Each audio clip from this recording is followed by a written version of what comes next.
It'll be A.J. Hammonds and Liz Shoshi to jump it up here in Denver. Our officials, Brian O'Connell, Jerry Pollard, and Deldre Carr. And the Little Rock Trojans out of the Sun Belt Conference control the opening tip. Well, Purdue is going to play 100% man-to-man. They played zone one possession the entire season, and they are really good defensively. But watch out here for Caleb Swanigan, number 50, coming out on Wood. That's a tough matchup for Swanigan because he's a big guy.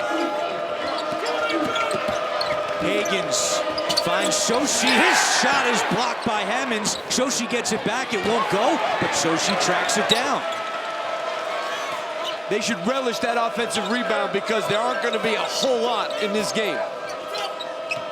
Let's see if the Trojans can capitalize off the fresh shot clock. It's a 3-ball for Isom. That's short, but another offensive board. A nice long board gets Hammonds and Swanigan away from the rebound. 5th NCAA appearance for Little Rock. They are 1-4 all time. Woods, fall away is good, and the Trojans are on the board. You got to keep an eye on that matchup because the one thing that Little Rock can do to Purdue is outmaneuver a guy like Caleb Swanigan, who's going to guard a smaller man and have to go out on the perimeter a little bit. That possession was 61 seconds. Little Rock only averages 65 possessions per game. They're the 10th slowest team in the country. Swanigan down low. And Hammonds tips it in. They've got to do the best they can at doubling quickly on these big guys. The plan that Chris Beard has for the big guys, to me, is the most important part of this game. Johnson launches from deep and knocks in the triple. Marcus Johnson Jr. shoots 46% from deep. He's a tough kid, JUCO transfer, who's had a great year.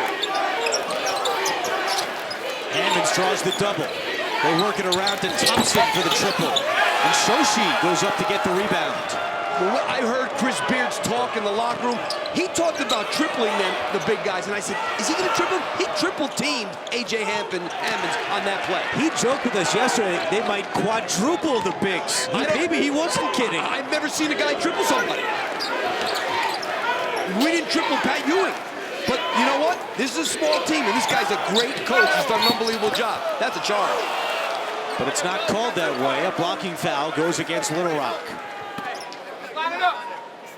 I mean, you're going to see this Little Rock team. Look how they're all 5 guys are basically in the lane because they have to make a choice. The choice they've made is we're going to test Purdue from the 3-point line. If they make threes, we're going to be in trouble. We're going to go home. But maybe they won't, and we stop these big guys, and we win the game.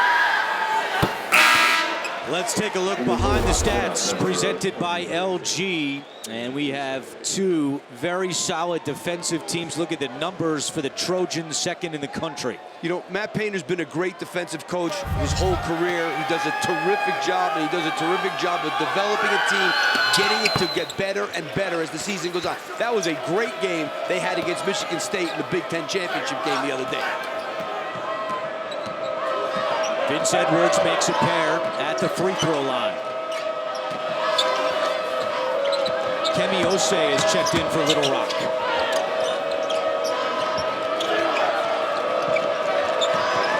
And a foul is called on Raphael Davis. And a big thing in this game for Purdue is to stay disciplined defensively against a team that's not going to play fast. That's an example of Purdue. You have to be careful. You want to put pressure, but you don't want to foul guys out there when these guys are holding. They're not holding the ball, but when they're playing deliberately. Woods fakes the 3, goes at Swanigan, spins, hands off to Shoshi on the baseline. His turnaround jumper is an air ball.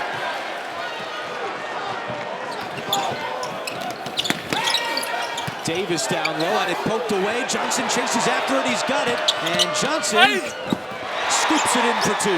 That was great transition defense by Little Rock that time. It looked like Vince Edwards was going to have something easy, and they were all back. Davis attacks, misses. It's tipped out to Edwards. And now Swanigan 13-footer. That won't go.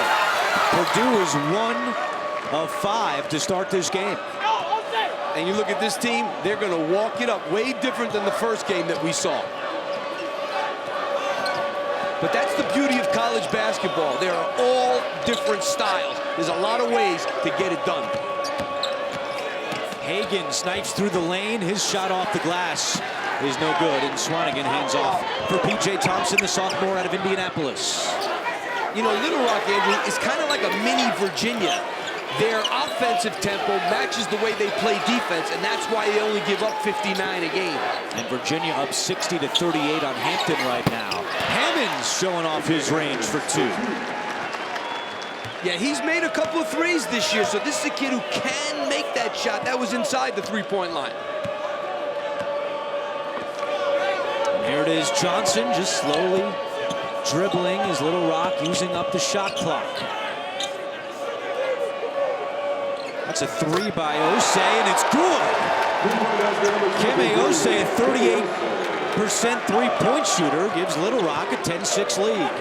Threes are going to be a big part of this game. And a foul is called down low. They're going to say that's on the floor, and the fans rooting for the underdog not happy with that call. Purdue and Little Rock battling for a spot in the second round of the NCAA tournament. He broke his hand. He's out 6 weeks, and he's not out from coaching, but man, that thing's in a cast, but his energy level is still very high. Former Bobby Knight assistant, he joked yesterday that Coach Knight told me never to throw a chair. So I broke my hand against the board instead. Yeah, well, I mean, I took a board out with my elbow once. I wasn't going to use my hand. That's a little more sensitive. Elbow you could use. Foul on Little Rock is against Marius Hill. That'll send Isaac Haas to the free throw line. And you can watch live games on your computer, phone, tablet, or streaming device with NCAA March Madness Live. Watch now at ncaa.com/March Madness or download the app today.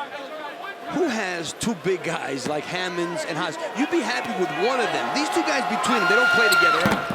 24 points, 11 rebounds, 3 blocks, and 1.5 assists. That's a pretty good center spot. And 14 feet and 2 inches. Hammonds is 7 foot, Haas 7'2". And a big food bill. As Johnson hits the run. These 2 guards are extremely tough, and if Little Rock is going to have success today, those 2 guys have to play the way they're playing right now. Johnson already with 7. Early on, the rebounding advantage belongs to Little Rock. And that 3 is good for Dakota Mathias. Marcus Johnson, the point guard who's got the ball, was playing like a free safety that whole possession. He was standing in the middle of the lane, ready to help on the big guys. Woods went at Haas and then decided better of it. Back out Johnson to set up the Trojans' offense. Osei, another 3. Johnny Hill brings it off the floor. Davis. And Johnson the rebound. I think every perimeter shot that Purdue takes in this game is a victory for Little Rock. And Matt Painter told us yesterday, let our bigs touch the ball. That's what the goal is on every possession. Did not get a paint touch that time. Johnson for 3. That one almost went to the roof here in Denver, and it's an air ball. You know, we've talked a lot about the Purdue big guys, but the Purdue perimeter guys, Johnson, Edwards, are a lot bigger than those 2 guards from Little Rock are.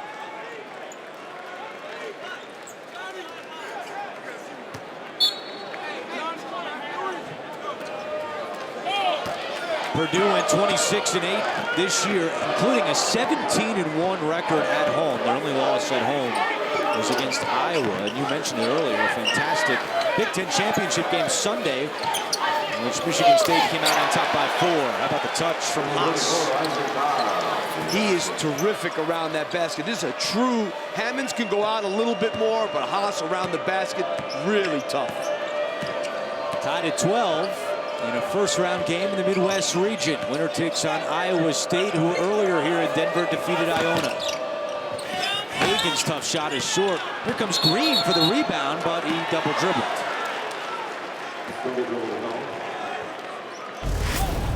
Take a look here when Haas catches the ball. There's 1, 2, and 3 guys. It's kind of a half a dig. by Jackson there, but there are 3 guys basically coming down to help on him. Edwards spins, shoots, and scores. Vince Edwards, the sophomore out of Middletown, Ohio. That was a very good move. He's had a very, very good year, Vince Edwards. First lead of the day for Purdue. I think Little Rock is going to be very challenged to score in the half court against this Purdue team. They've got to try and get some semi-transition or transition baskets, because setting up against these guys the whole game is going to be tough. Woods misfires, and the freshman Ryan Klein collects the rebound. Quickly the other way, and a foul as Edwards rose up.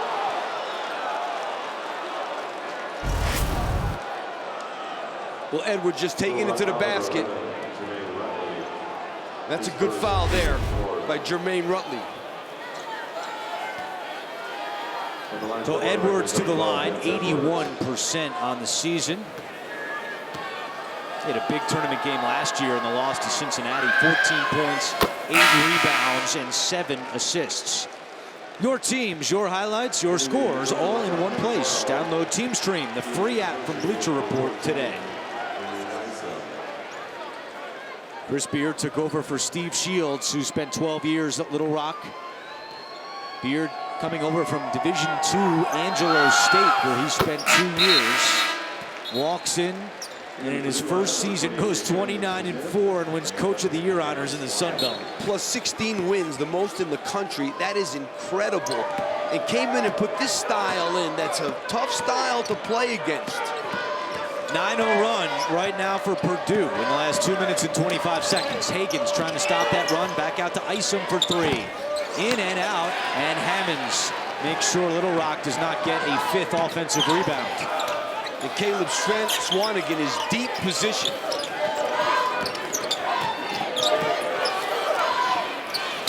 Matthias, and there's the offensive board to Hammonds. He averages 2.3 offensive rebounds per game. That leads this Boilermaker team.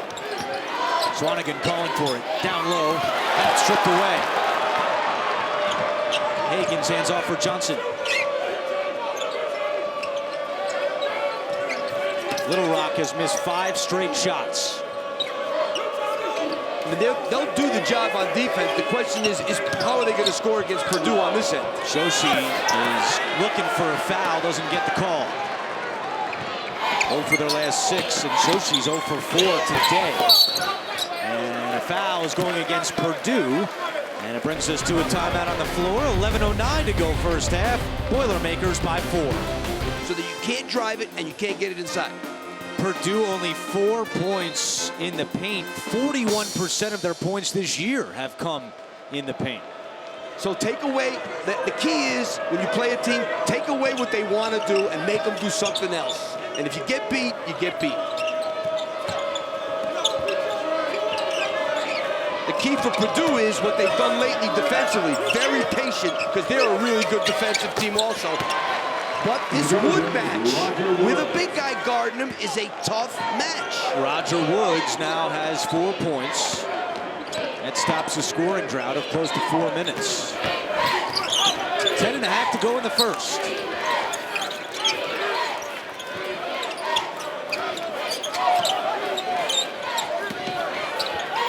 Klein.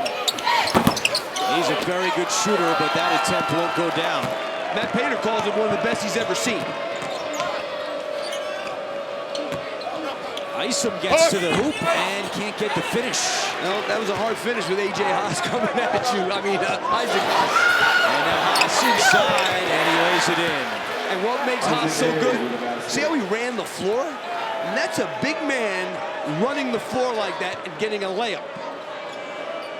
Running the floor in his size 22 shoes. That's what Bob Lanier wore. I remember it like that so vividly as a kid. They wore 22. Woods misses the 3. And nearly a steal by Jalen Jackson. You take a look here at Isaac Haas running the floor. That's 7'2", 280. Beaten. Now, if you're Chris Beard, you're not happy about a guy 7'2", 280 beating your 6'5" guys down the floor, but that's what he did.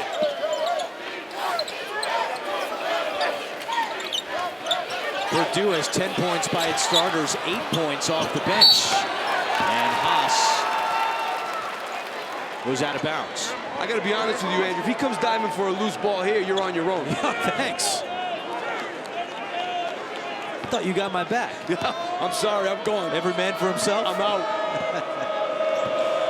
7'2", 282 pounds. That's like 2 of us. That's us combined. Jackson. You're being kind.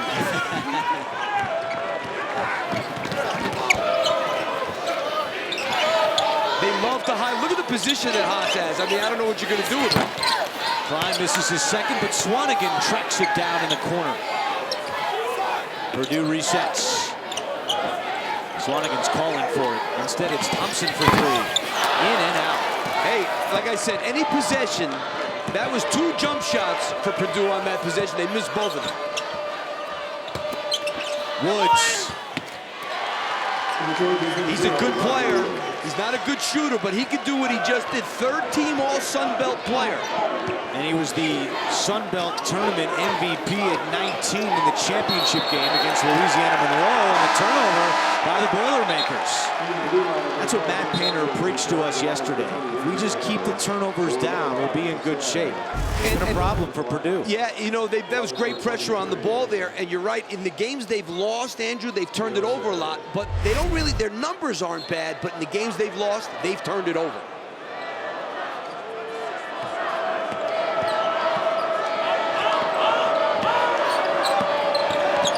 Osei comes off a screen, lost the handle, and regathers with 8:05 to go in the first half.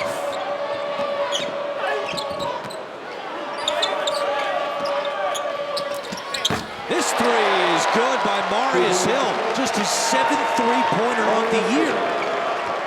That's what it takes sometimes in the tournament to pull off an upset. Speaking of upsets, right now on CBS, Baylor down 8 against Yale as we approach 4 minutes to go. You know, let me tell you something about Yale. They're one of the best rebounding teams in the country, and that's what Baylor does so well. They can rebound with anybody, Yale. Justin Sears, a terrific player inside. We were there last year when Baylor lost its first tournament game to Georgia State on the R.J. Hunter 3. This Yale team is smart, but I guess that's supposed to be. And a foul inside against Purdue. Little Rock back up by 1, 7:17 to go. First half in Denver.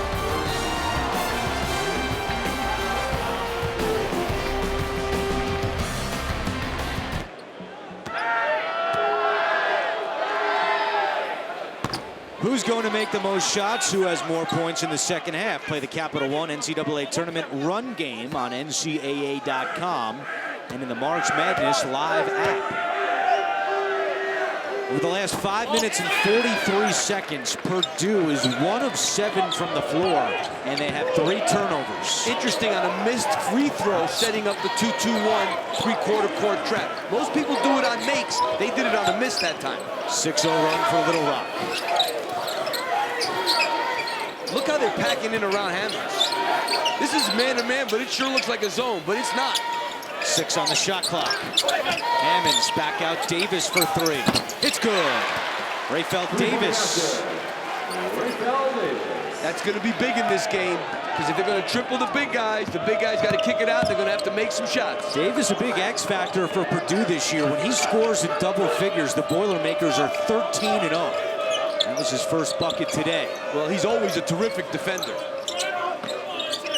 Big Ten all-defensive team. Last year he was the Big Ten Defensive Player of the Year. This year it's A.J. Hammonds who won Defensive Player of the Year honors in the Big Ten. And that's just too easy for Johnny Hill. Yeah, that was way too easy. And miscommunication in transition just let Johnny Hill go.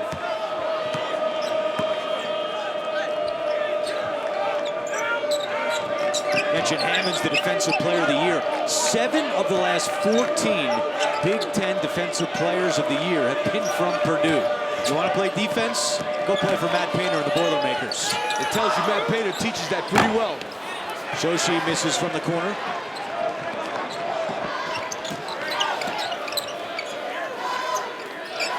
They're not even guarding.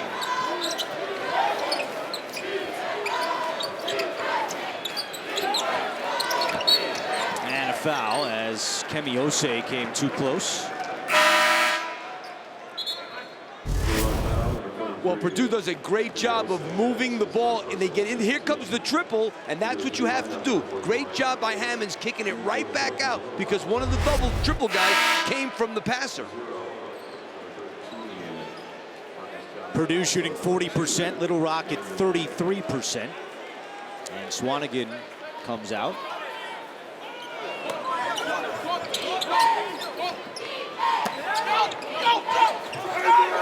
Virginia just beat Hampton, coach. And how about that? We're going the other way. I think that this is a great move by Matt Painter. He went small. He takes Swanigan out, and he basically has Vince Edwards now as his four-man. I like the move to play small against this Arkansas-Little Rock team. Let's go over to Jamie Erdahl. Matt Painter knows that having a couple 7-footers can be very advantageous, but he was also very aware of Little Rock's athleticism. For this reason, facing a team with guys from 6'2" to 6'7", very athletic. They scrimmaged Dayton earlier this year because coming from a mid-major, Matt Painter knows that teams like this are always lurking in the NCAA tournament. Very smart. Thank you, Jamie. Inside 5 to go in the first half. Edwards gets inside, and he draws the foul. And, you know, Vince Edwards is 6'8", so he can be a four-man against a team like Little Rock. That's a good move right there to the middle and a foul.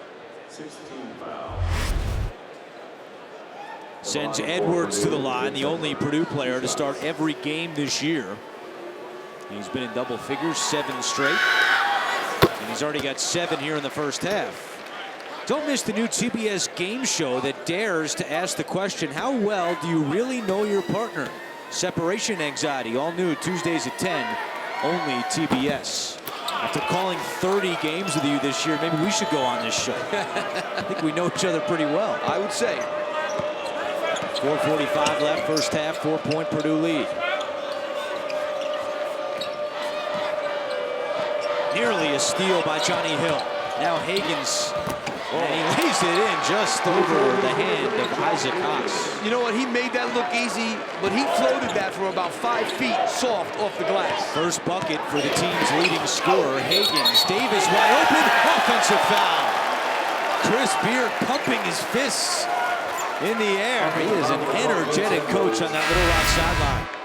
Well, here coming in with the pass, Vince Edwards. He doesn't stop.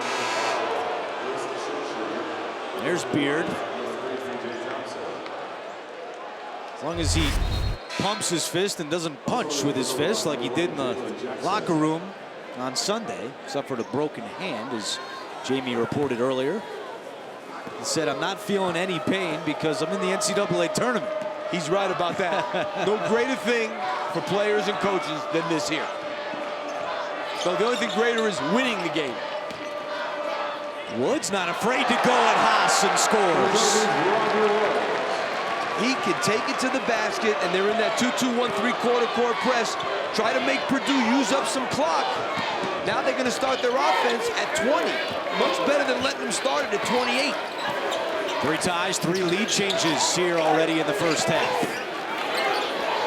Shot clock at 10. They feed Haas. Edwards for 3. They close out on shooters. Really, you see anybody get shot fake yet in this game? Nope, no one. Johnson misses, and the rebound to Matthias, who stepped out. Well, now they're going to call a foul. So a timeout on the floor. We're tied at 24.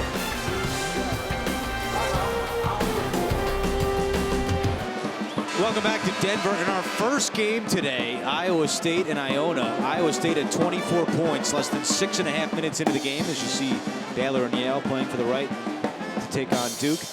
So 6.5 minutes in, Iowa State had 24. There's 3:27 to go in the first half in this one, and it's 25-24. A little different. And who's imposing their will on who? We're seeing Little Rock imposing their will right now, up until now, on Purdue. But Matt Painter's smart. You got to be patient. Can't go crazy. You This game is 40 minutes long. You try and wear them out over the course of 40 minutes. And as I said before, stay disciplined in the half-court defense. Boilermakers do have the rebounding advantage, 21-13.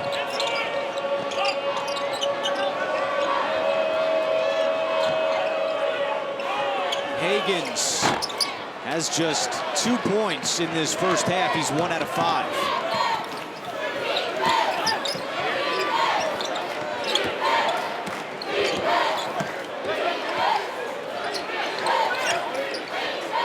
Davis wants another 3, and the rebound comes down to Little Rock. And you know, when you play defense the way Little Rock does, you're usually in really good defensive position, and that's why they're a good defensive rebounding team, because they always have their man in front of them. And a foul is called on Dakota Mathias. Steve, Purdue is 2 of 10 shooting the 3. 10 3-point attempts by Purdue in the first half. That's a lot. You know, when you got big guys like that, that's a lot, but credit the defense that's what the defense is. Put it this way, if we're going to evaluate this first half, it's still 2:37 to go on who's game plan and who's imposing their will on who. Right now, it's this Little Rock team. Jalen Jackson at the line. Don't miss the iHeartRadio Music Awards live Sunday, April 3rd at 8 Eastern, 5 Pacific on TBS, TNT, and True TV. Jalen Jackson won a national title last year at Northwest Florida State. This is his first season at Little Rock. Last year he averaged 18 points per game. This year, coming off the bench, just 15 minutes and 9 points per game. So a different role for Jalen Jackson, but a big part of this 29-4 Trojans team.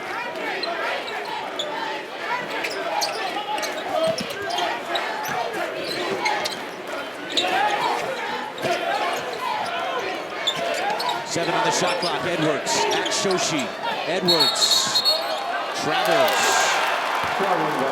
7th turnover by Purdue.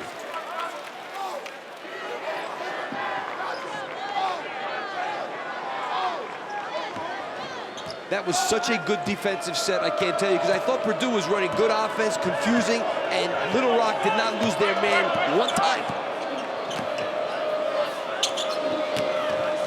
Woods drives, high shot off the glass, won't go, gets it back. Ammons rips it away, but Shoshi collects it. Johnson for 3, it's good! And Little Rock back up by 2. He was one of the best players in junior college last year. You can see why. At Hill College in Texas, his first year at Little Rock was an All-American. At Hill, final 90 seconds of the first half. Quick catch and shoot, Mathias off the mark. Another missed 3 by Purdue. What a great box out by Sochi there on A.J. Hammonds. A.J. Hammonds has to have him by 60 pounds. Little Rock does not have a turnover in 12 minutes, just 2 in this first half. They only average about 10 a game, which is amongst the national leaders. And a whistle against Purdue. Coming up on AT&T at the half, scores and highlights, and the latest NCAA tournament news. It's all coming up on AT&T at the half. Fouls on Mathias. That's his 2nd with 1:04 to go. Team foul number 6 against Purdue, while Little Rock has 7, so both teams shooting the rest of the half. And an offensive foul called against Jalen Jackson. Jalen Jackson, that's his first personal. Team in the Little Rock lineup, number 23. Also checking in for the Trojans, number 2, Daniel. Jackson breaks that impressive turnover streak for Little Rock. They did not have one in over 12 minutes. And as soon as he broke that streak, they took him out. Each team has a use it or a lose it timeout here in the first half, inside the final minute.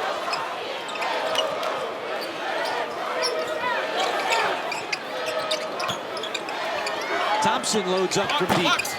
Hammonds the offensive board, right back up, and he gets the bounce. A.J. Hammonds. Difference of 5 seconds between the game clock and the shot clock. I think they got to run this down as far as they can.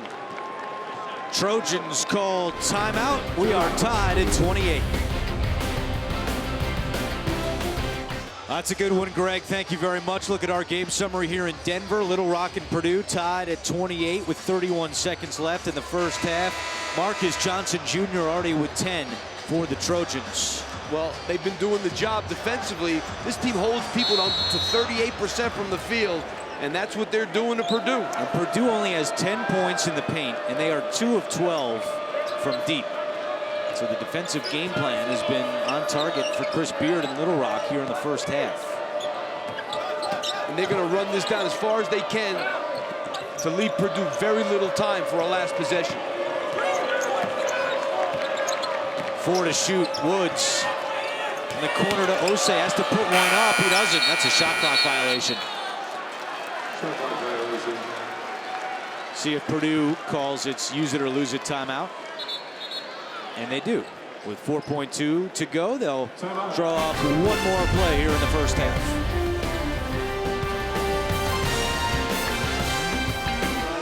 Trojans in the tournament for the first time since 2011, and for Purdue, back-to-back NCAA tournament appearances. See what Matt Painter draws up here for the final play. It's Edwards. 4-3 at the buzzer. Yes! And Purdue goes into the locker room with a 3-point lead. Really good play there by Matt Painter. A worthwhile timeout. Got the ball up quickly, and Vince Edwards drilled it. You're going to see here, they first were going to get it to Johnny Hill, and he's going to beeline it up the court. That is a great play. Ball is confirmed, a 3-point basket. Edwards with 10 points to lead Purdue at the break. And Jamie Erdal's with Matt Painter. Coach, you have the size advantage, but you're held to 10 points in the paint. What are they doing to disrupt your offense? Well, they really haven't disrupted our offense. Our guys have missed wide open threes, so we've had some good looks. So they don't have to change if we can't make an outside shot. But I think outside of maybe one shot, all of our threes have been good and they've been in rhythm. We just got to keep taking them and knock them down. Well, you make a big shot there at the end. Are you comfortable, settled in the half-court defense and containing them? Well, I think they've got in rhythm a couple times. We've closed out. They've kind of paused, sized us up, and shot a three. We just got to get them out of rhythm, and we'll be better in the second half. Thank you, Coach. All right, thanks. 31-28 Purdue at the break. We'll send you to AT&T at the half after these messages. You're watching the NCAA Men's Basketball Championship. Coach, defensively, you generated 10 points off of 7 turnovers. You have to be happy with that effort from your group. Yeah, we're a good defensive team. We have been all year. Just a little disappointed in our transition defense. We got to clean that up this half, and we got to continue to compete to have a chance. You had a pretty moving pregame speech about winning this game. How do you win the second half to make sure you separate yourself from such a sizable team? Well, possession by possession. We can't look at it as a 20-minute half. We got to look at it as 70 or 80 possessions and try to win our share. We got an experienced team. We've been in games like this before. I got a lot of faith in our guys. I think we'll compete well this half. Thank you, Coach.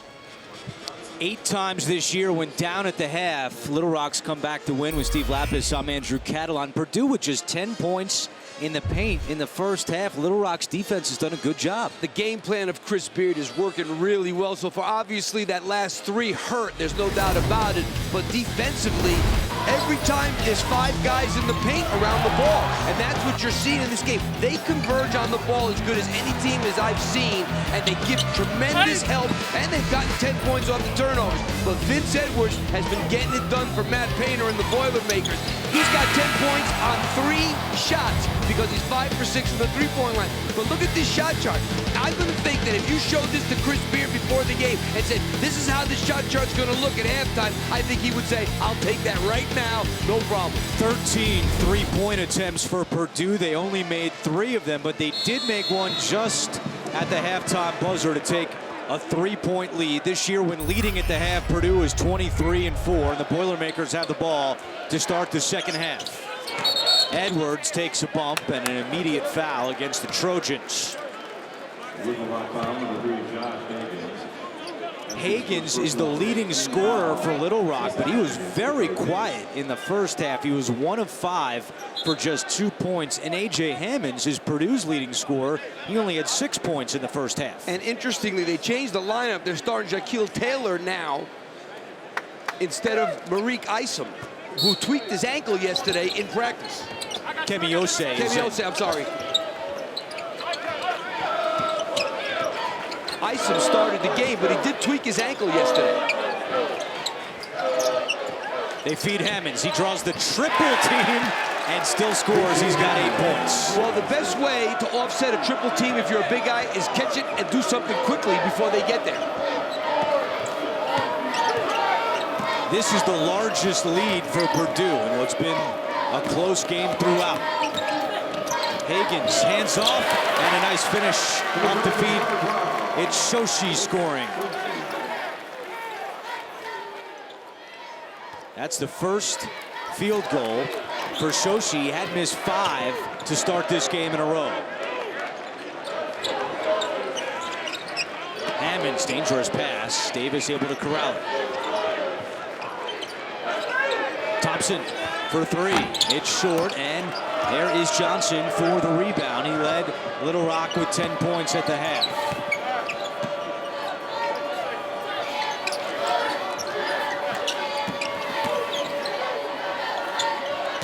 Woods drives at Swanigan, and we have a foul on the floor against Purdue, and Matt Painter is wondering where that foul was. Well, you take here Little Rock coming off this pick and roll. A.J. Hammond sticks around a little too long, but the help's got to come from here in the lane, and that's the problem. So they get in the lane. Higgins gets in the lane. No help there on OC. He just lays it in the basket. Fouls on Swanigan, his first. Woods misses the 3, and there's Hammonds for the rebound. 4th in the Big Ten with 8 boards per game this year.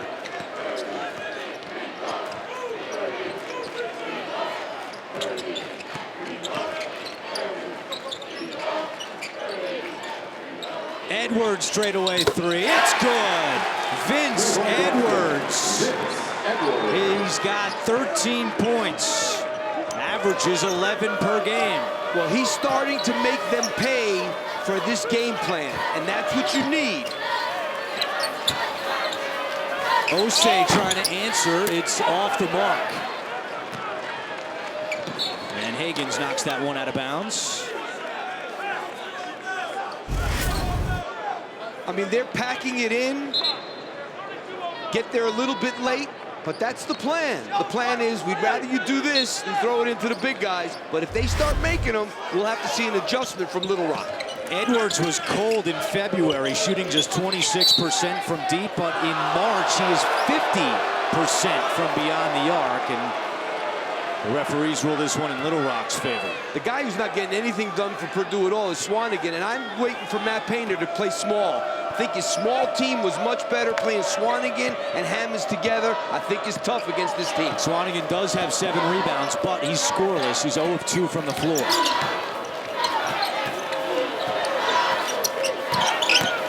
Woods at Swanigan. Hammonds blocks that one. Second in school history in blocks, A.J. Hammonds. And a foul down low against Shoshi. Well, Woods feels like he can take Swanigan. You can see it from the beginning of the game. That was a great block. Hammonds in good position, like most shot blockers, has to see what's going on in order to block the shot. 3rd block for A.J. Hammonds. He was 2nd in the Big Ten this year, averaging 2.5 blocks per game. Swanigan over Shoshi for his first field goal. Good start this half for Purdue.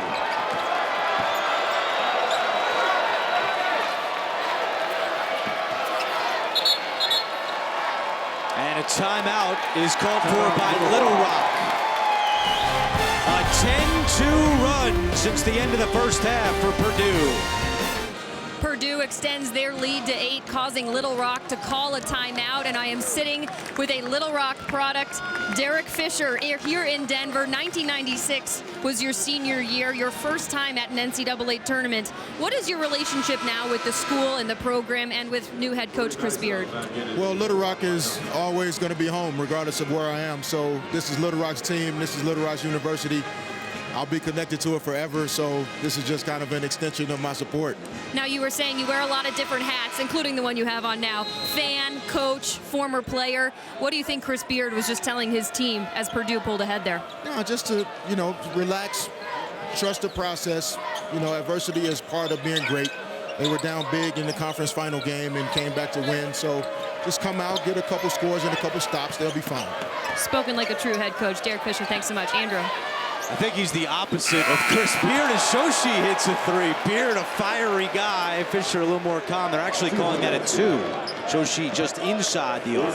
38-32. Judging by that last timeout, I'm sure what Derek Fisher said is true, but there were some other things I think also said. Hammonds off the lob.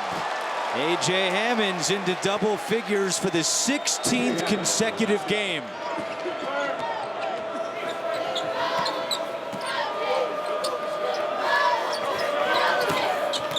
Little Rock has to get Hagans going. Their leading scorer still with just 2 points.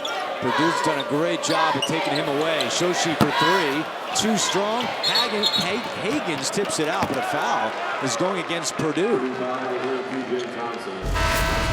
Well, you take a look at this lob here. You got to put more pressure on the passer. That's the big problem there was that Marcus Johnson didn't have his hands up in the face of the passer in that situation.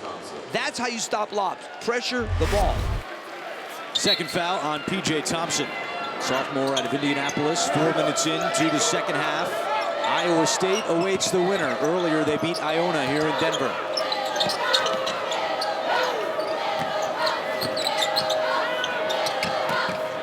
Hammonds breaks up that pass. Hill collects it with 13 on the shot clock.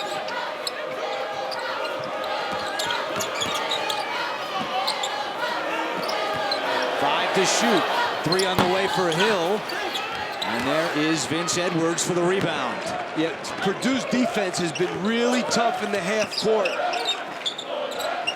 Hammonds long 2.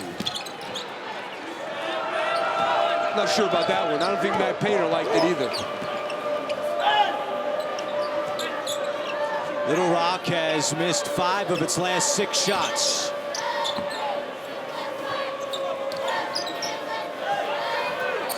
Johnson catch and shoot off the mark, and they continue to struggle here, the Trojans do, in the second half. Well, they're shooting a lot of jump shots. They're getting no dribble penetration. They've got some of that. They've had some of that in the first half. Edwards' scoop shot catches air, and now Little Rock wants to run. Rutley one-on-one. Rutley can't finish. Shoshi cleans it up. They need to do that as much as they can because they cannot set up against this terrific Purdue half-court defense with the size they have. Get some easy baskets if you can. Johnny Hill, the transfer from Texas Arlington, into the game for the Boilermakers. Here's Hill. Short. Rebound to Hill. They should push that. See, I think they should push that up. When they get a long rebound like that, they should go. They can always pull it out once they come down and don't find anything. But you need to take a look first before you slow it up. And a foul called against Johnny Hill. Timeout on the floor. 14:06 left in the second half. Liz Shoshi and Little Rock down by 6.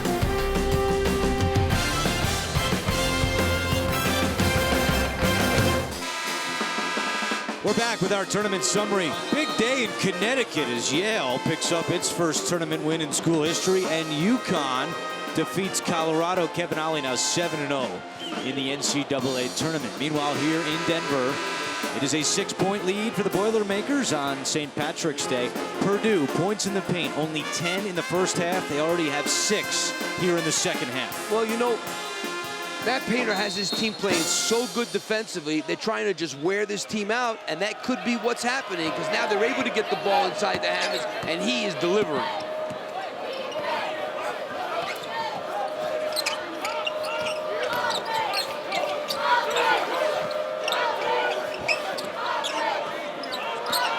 Hagen's trying to get going, drives, feeds it in the corner. Hill for three is an air ball. Mathias collects and brings it up the floor. Wide open look that time. Purdue's been playing well. They had won 5 in a row until Sunday's loss in the Big Ten championship game to Michigan State. They're trying to front Haas in the low post. But they got it to him. Great help. And Haas is fouled. If you're going to front the big man in the low post, especially a guy like that, and you're only 6'6", you better get some help on the weak side. It came a little bit late that time.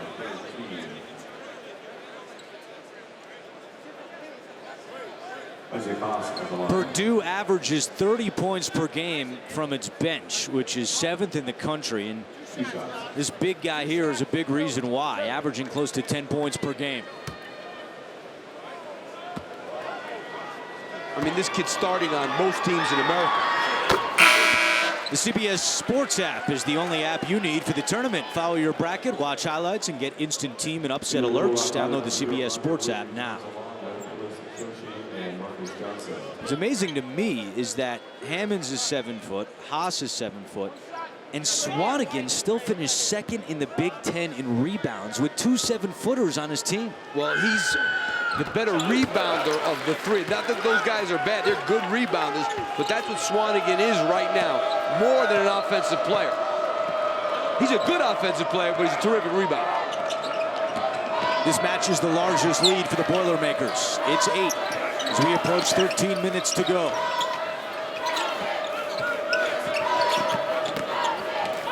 Hagens with his 2nd bucket of the day. You know, the one thing you can say about Little Rock, they don't get frazzled.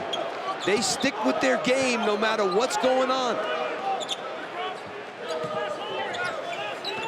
Well, as we mentioned earlier, 8 times this year when trailing at the half, the Trojans have come back to win. They went 17-3 in the Sun Belt Conference as we have a foul away from the ball. And it's going to go on Roger Woods. First on Woods, senior out of Jackson, Mississippi. Back into the Boilermakers, number 50, Caleb Swanigan. Swanigan returns, and Vince Edwards gets a nice hand from the Purdue fans here in Denver as he goes to the bench. Edwards has 13 points and 5 rebounds. Mathias wide open. He is, and he makes it. Dakota Mathias extends the Purdue lead.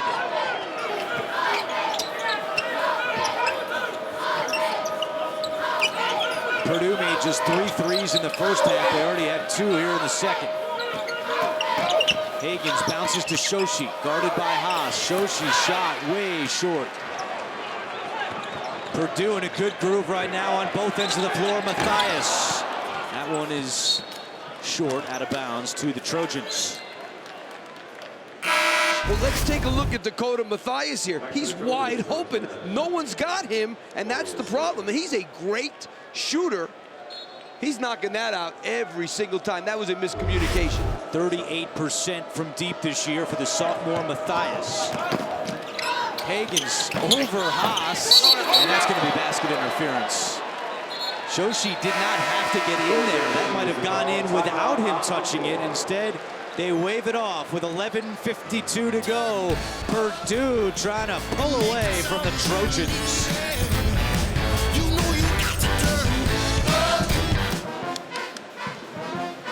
The 12 beating the 5 is always a popular pick when you fill out your brackets. Look at the last 5 NCAA tournaments, just how many times it's happened, including today with Yale defeating Baylor. A great win for Yale. I mean, they out-rebounded a Baylor team that's one of the best rebounding teams in the country, but Yale pretty good at that too, so they get to advance. But I used to say when I was coaching, because a lot of times when you're you're a 3 seed, a 2 seed, a 4 seed, there's pressure on you. And I used to say, I want to grow up and one day be a 12 seed. And I never was a 12 seed. Matt Painter's club trying to avoid the 12-5 upset here in the Midwest region. They lead at 45-36. Let's go over to Jamie Erdahl. And Matt Painter knows all too well what it's like being a mid-major. He said at Southern Illinois, they used to live for this moment. So he told his Purdue team, when you're a Big Ten school and you get them on a neutral court, these mid-majors want to crush you. And his players looked at him like he was kind of crazy, but he explained they don't get the attention, the notoriety, the recruiting process that you guys do. That makes you hungrier, so you have to be very aware of them.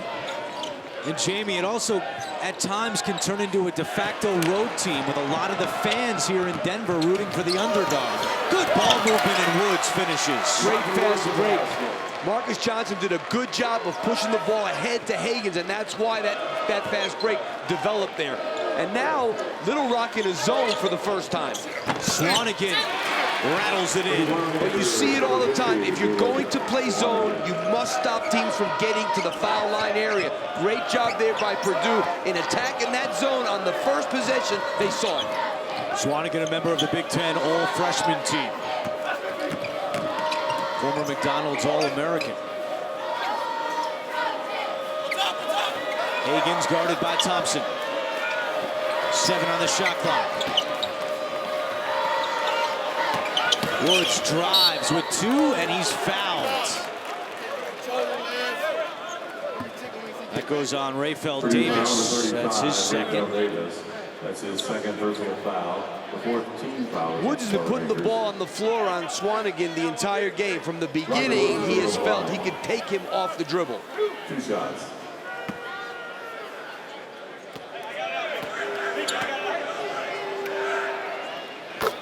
Get complete coverage of the NCAA Division I Women's Tournament on NCAA.com. Ryan Klein, the true freshman out of Carmel, Indiana, back into the ball game as Davis goes to the bench. Strange stat. Purdue this year, on weekdays, they're 16-0, and on weekends, they're 10-8. You can tell me that means nothing, and maybe it does, but today is Thursday, so Purdue undefeated on weekdays. That streak is on the line. 10:30 to go, second half. That's a heck of a streak. It's a weird stat. Yes, it is. Maybe I'm a little weird.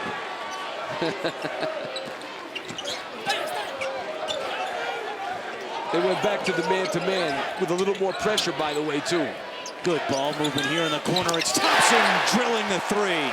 That was such a nice touch pass by Isaac Haas there. Just as he caught it, he passed it out. The double was coming, and he knew it, and he got it out quickly. Purdue started 2 of 12 from beyond the arc today. Since then, they've gone 4 for 6. Shoshi running left-hand hook, and Swanigan with his 9th rebound. The power here may be getting, that's a foul too. Wasn't called, that one is. Oh, it's going against Haas. See, he got really bumped pretty good on the catch. That's his first personal. And that's what Matt Painter said. You got to call the first one, which is absolutely right. You got to call the first one. He got fouled there. And then, okay, but you got to call the first one. I totally agree with Matt. That's a foul. They're going to look at that. That's lookable. That's close, actually. Yeah, I didn't think so. Go to the monitor to see if it's worthy of a flagrant 1. That could get one.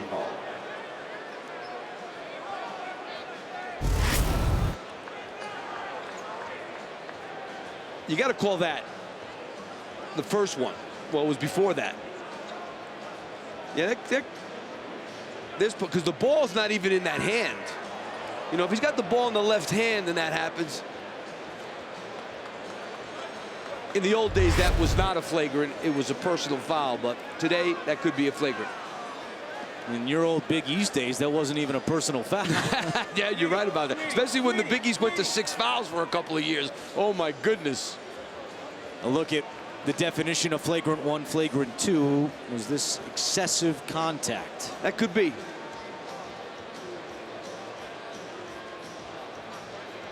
Well, Matt Painter has harped on this throughout the year. He says that Haas gets a lot of bad calls because his body is so big, it's hard to sometimes officiate him, and they are calling a flagrant 1.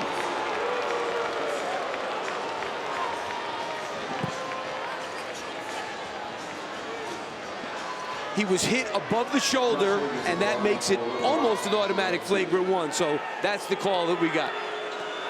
Kind of hard when you're 7'2" to be above the shoulder. I mean, what do you want? Yes. Put it this way, most people's heads are definitely going to be there for him. Yeah, he can't believe it. Put it this way, if your arms are at your chest and you're 7 feet, that's about where somebody's head is. So, Higgins makes a pair. but I agree with Matt Painter. You got to call the first one. Into the Little Rock lineup. 8-point game, 9:40 to go.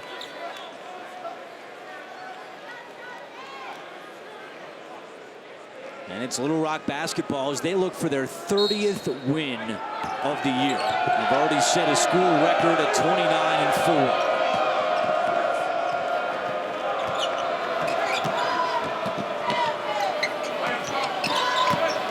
Jackson inside, had it stripped away. Great defense by Matthias. Purdue on the break.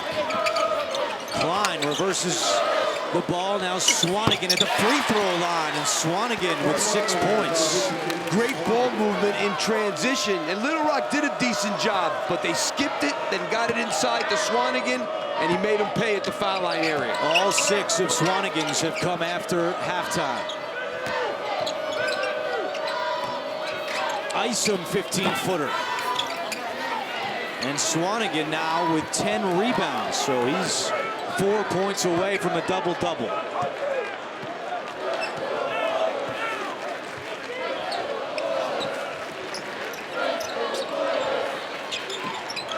Great pass. And the foul. Tell you what, first half back and forth. This half, Purdue has really controlled the pace of play. Well, there's no doubt about it, and they've been able to really wear Little Rock out. You know, eventually the physicality and the size of Purdue, and give Matt Painter credit. His team stayed very disciplined in the half court defensively and just kept wearing on them, and it looks like they're getting to Little Rock right now. And Matt Painter told Jamie at halftime that, look, we were okay with our offense. We just didn't make a lot of our outside shots. Well, that has changed in the second half. They do have 3 threes. Yes, they've made the threes, which also has allowed them to get more out of the big guys in the lane, because now Little Rock has to respect that 3 a little bit more. Largest lead for Purdue, it's 12.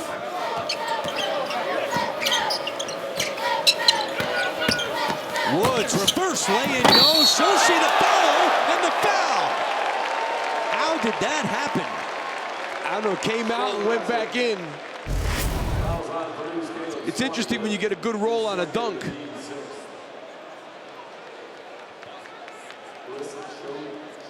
That's good play. What you're seeing Little Rock do a little bit more of now is driving the ball. Instead of staying outside and settling for jump shots, they're looking to drive it a little bit more, which I think is a great move. Second foul on Swanigan. Shoshi completes the 3-point play. And some pressure here from the Trojans.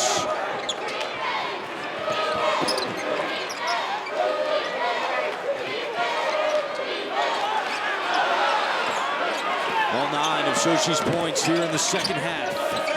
They've picked up their pressure. They're not inside the 3-point line anymore. This is pressure man-to-man defense now.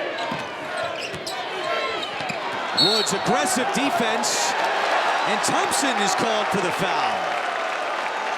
That's the 3rd on number 3, P.J. Thompson. They changed their defense now, whereas Chris Beard was packing it in before. He's seeing now this thing's starting to get away. We got to put some pressure on these guys, and wouldn't you know it, great pressure results in that turnover there. Team foul number 7 against Purdue, so a 1-and-1 for Little Rock with 8:01 to go. 1-and-1. Trojans 7 of 9 at the line here today. And Woods misses the front end.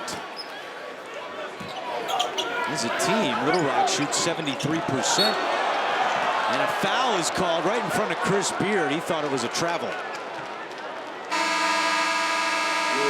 It's pretty easy to tell what is always on Chris Beard's mind. Very emotional first-year coach at Little Rock. His team trying to hang on and make a comeback here against Purdue.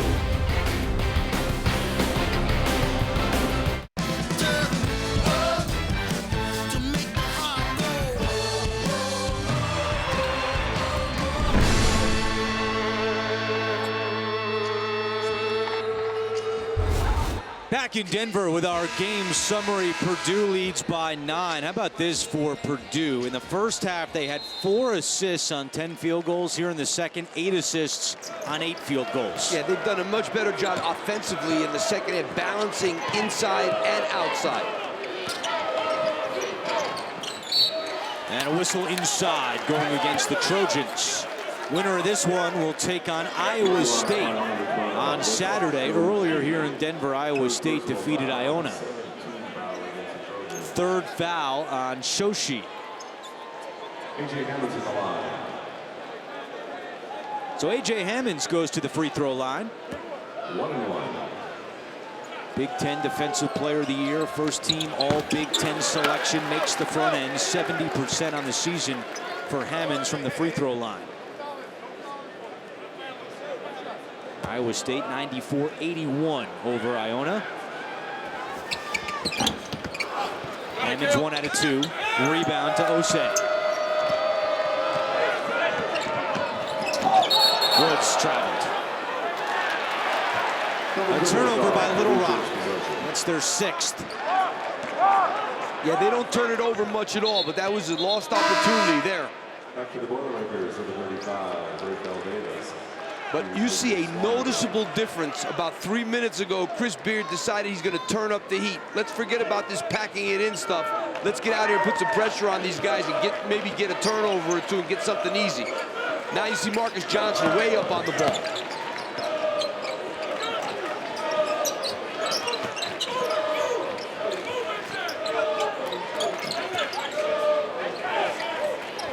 Mathias quickly inside.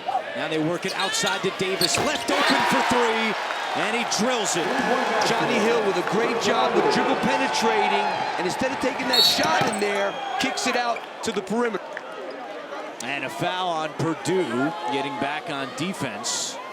Purdue foul, number 1, Johnny Goes on Johnny Hill. Second, team 8. Well, take a look here at Johnny Hill when he goes under the basket. Now what happens? Stop right there. The whole team is converging, and there's going to be an open guy here to shoot the ball and get the open 3. Great pass. Second 3 of the day for Rayfeld Davis. And now 1-1 for Josh Higgins. The worst thing that can happen to a defense is dribble penetration. Only bad things can happen to you if you allow penetrating of the ball with the dribble.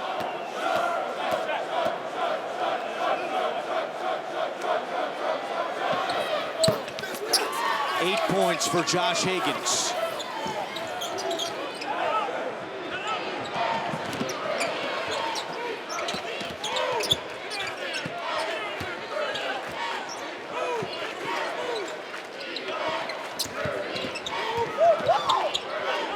Here's Hill inside. Tried to feed it to Hammonds off his hand, out of bounds. And Hammond is telling him just what I thought. You got to shoot that one. You're 3 feet from the basket. They're not coming to you because they're staying with me. Shoot that. 13 turnovers for Purdue, 6 turnovers for Little Rock.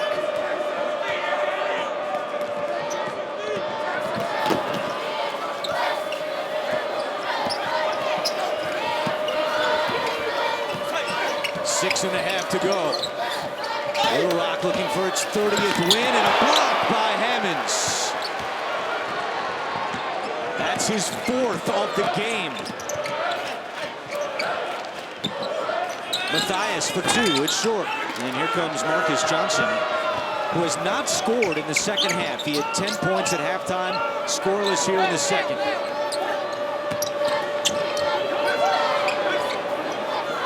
This defense, we talked a lot about Little Rock's defense in the first half. This Purdue defense has been up to the task in the second half. Tough shot there by O.C. because of the Purdue defense. A lot of tough shots in the second half. Mathias cuts, nice bounce to Hill for 2. And a timeout called for by Chris Beard. Purdue matches its largest lead. It's 13.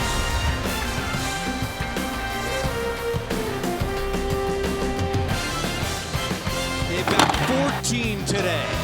Well, they've done a great job of sharing the ball, especially in the second half, finding guys on the perimeter, finding the big guys inside. Matt Painter does as good a job in this country as anybody. A terrific coach on both sides. Some guys are better defensively, some are better offensively. I would say Matt's probably a little better defensively, but he's good on offense, too. This half, 10 field goals for the Boilermakers, 10 assists. And Little Rock just one field goal in close to 6 minutes. They've only scored 19 points this half. Hagans makes it 21. Little Rock number 3, Josh Hagan. One timeout left the rest of the way for Little Rock.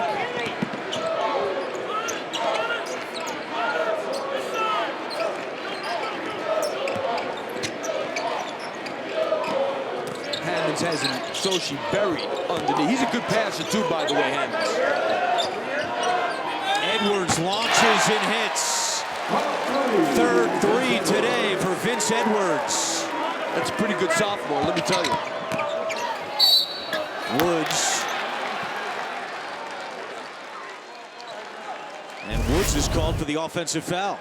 You know, Vince Edwards was the guy who was getting it done in the first half completely. And he's been terrific this whole game. 16 points on 6 shots. That's efficiency. 5 of 6 at the line as well for Edwards. Purdue with 26 wins for just the 8th time in school history. The school record is 29. And they finished 12th in the final AP poll, which is their highest finish in 6 years.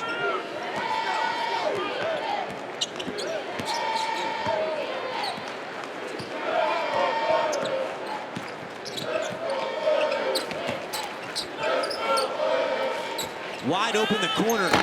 And this time Davis can't knock it in. Jackson nearly turns it over. Good anticipation by Johnny Hill. Johnny Hill's given him some very good minutes today. Him and P.J. Thompson kind of rotate at the point guard position. He's not a true point, but he's done a nice job.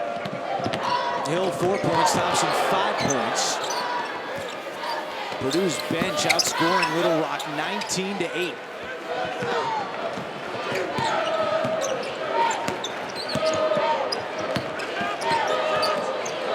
And there's a steal. And as soon as I say Johnny Hill's doing a good job, he over-dribbles. Of course, Johnson. Ooh, that almost went. Instead, he'll shoot 2. Johnny Hill just over-dribbled. It was stolen, and this is a great stop and go. He's got some shake in him, that kid. Marcus Johnson, junior out of Charlotte, only had one Division I offer coming out of high school, so he went the junior college route instead. Attended Hill College in Texas, was a junior college All-American last year, and in his first season with Little Rock, second team All-Sun Belt Conference.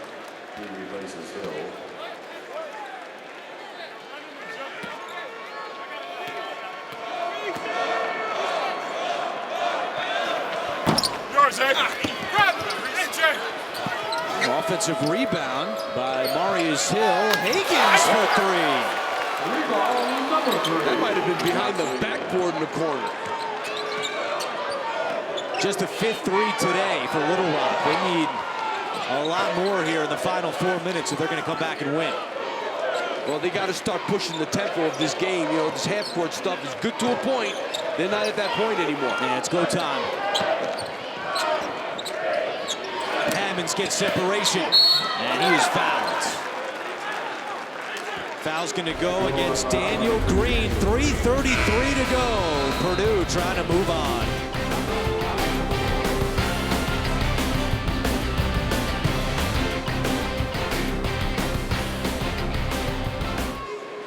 Purdue trying to finish off Little Rock. And Utah is in the house on the right. Jakob Poeltl will be going against the Fresno State Bulldogs. Approximate tip, 7:27 Eastern.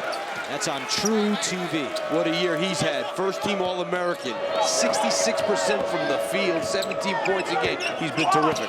25th career double-double for Hammonds. 12 points, make it 13 points and 10 rebounds. And the cut and finish from Hill. The truth is, we're seeing some of the best centers in the country in this building. Because A.J. Hammonds is definitely one of them. Turnover, Higgins. And up and in for Jalen Jackson. So 4 straight points for Little Rock. Down 65-56, inside 3 minutes to go. No give up in these guys. Now Purdue will work some clock. And the truth is, for Purdue, the area of somewhat weakness is the point guard spot. P.J. Thompson does a good job, but this is the kind of situation where the pressure is coming, where he's really got to hold his own. 3 on the shot clock. Edwards has to put it up. Bad shot, but he had to. That was not a good possession. They need to continue to attack this team, I think. Too early if they're starting to try to eat the clock. Higgins gets it to go. 6 straight points for the Trojans. And Matt Painter's telling them, you guys got to play. I've seen this happen so many times. Attack that defense like that. Hammond's turnaround jumper. Tipped around, and Edwards gets it. Misses the putback. Hammonds misses. 2 misses in close. 2 on 2 Little Rock. Woods to the hoop, and he's fouled. Oh, the Trojans not going quietly in Denver.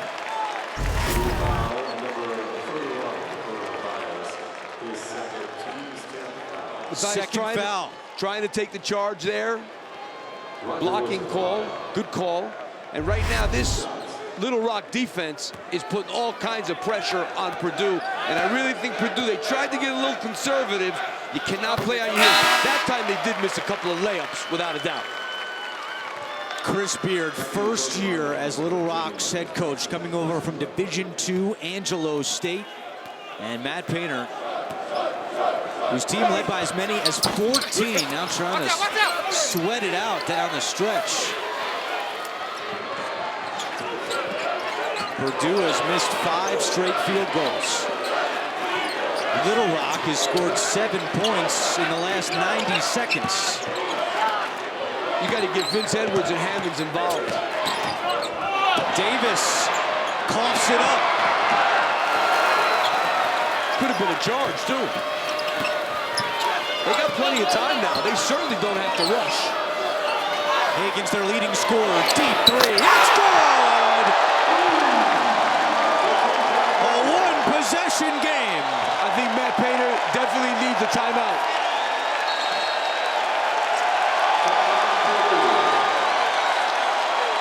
A 10-0 run for Little Rock. Derek Fisher, a Little Rock alum in the stands, loving this comeback right now. Trojans on a roll. Higgins from downtown. And we've got a 3-point ball game in Denver.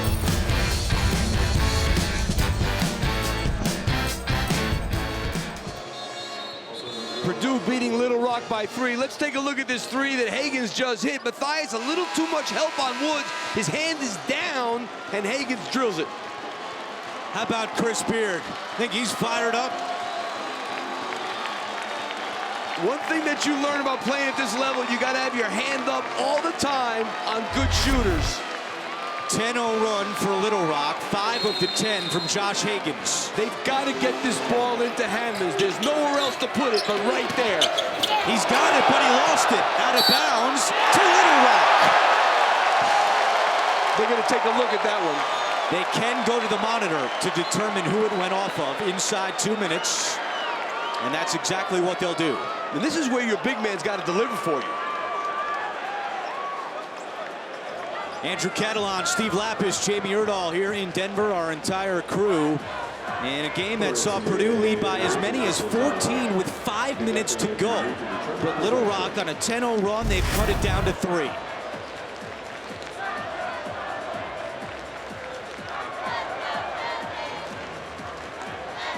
Now remember, on the floor, they ruled it Little Rock basketball. So unless there's conclusive evidence that says it went off the Trojans, this will stay with Little Rock. And it's tough to tell. That's a hard one. I mean, we have the monitor, and it's... Oh, that's off Hammonds. Yep. That was a great look at it right there. Brian O'Connell, Jerry Pollard, Deldrake Carr, our officiating crew. And you can see Under 2 minutes of regulation or overtime. They can go to the monitor to determine who the ball went off of. Meanwhile, last 3 minutes and 53 seconds. Purdue is 0 of 5 from the floor. And they have 3 turnovers in that span. And it is Little Rock basketball with 1:07 to go. Right now, if you're Little Rock, you want to take this ball to the basket. You're going to shoot 2 free throws on any foul. They've been effective on the dribble penetration. I think that's what they need to look. They don't have a low post scorer. They got to drive this. And they don't need a 3 by any means. Higgins drives, hands off to Shoshi. It's a 1-point game. Purdue has had trouble with this pressure. They get it into the front court. They stopped attacking about 3 minutes ago, and it really hurt them. No need to foul for Little Rock. Get it to the big guy. They do. He draws the triple team. Mathias for 3.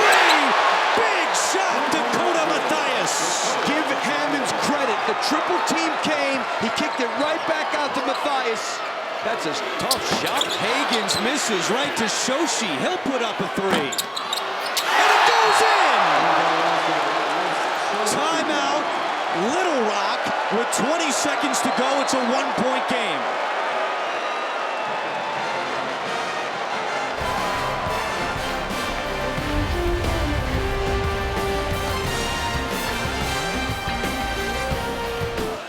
During the timeout, the officials went to the monitor to see if this last shot was a 2 or a 3, and they confirmed that it is a 3 by Shoshi. Very close to having his foot on the line, and what a bounce for Little Rock to make it a 1-point game.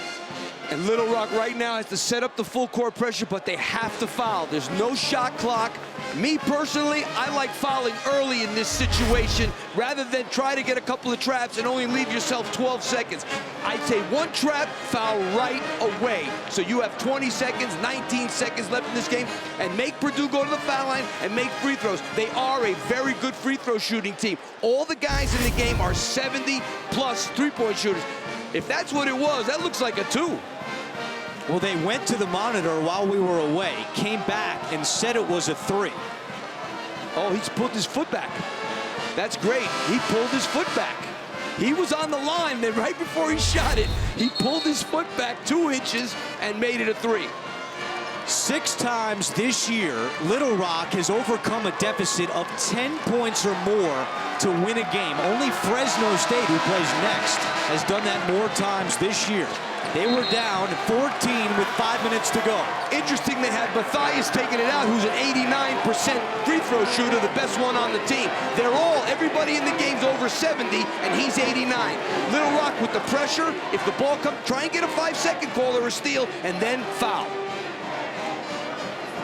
It's a 15-3 run over the last 3 minutes for Little Rock.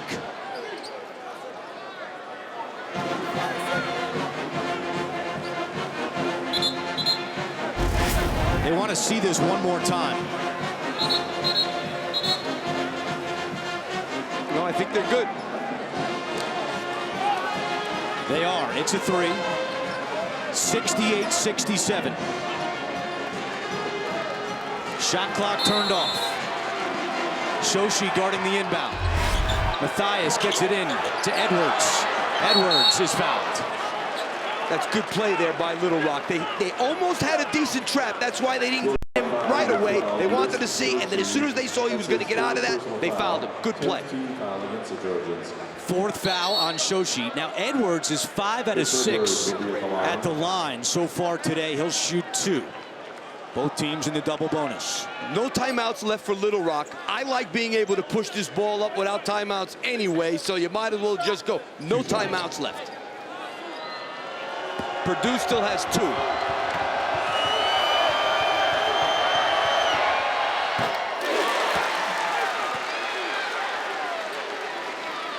If they go down 3, they don't need a 3, but they got to get a 2 within 10 seconds. If it goes under 8, then they're going to need a 3. There's 17.8 left.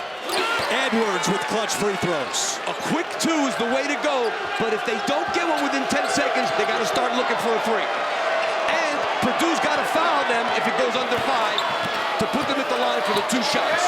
Hagen's dribbling it out. He's just looking 3, chucks one up. It's good! Tied at 70, 4 seconds to go. Edwards is holding the ball. What did he do? Matthias, and we're going to overtime. I don't know what Vince Edwards was doing. He held the ball in the backcourt, and Hagens, with a deep 3, put 5 more minutes on the clock. I know what he was doing, Andrew. He was looking at Matt Painter. He was looking to look for a timeout. You got to just get that thing up the court. An 18-5 run over the last 3 minutes and 19 seconds. Hagens ties it at 70, and we are not done in Denver.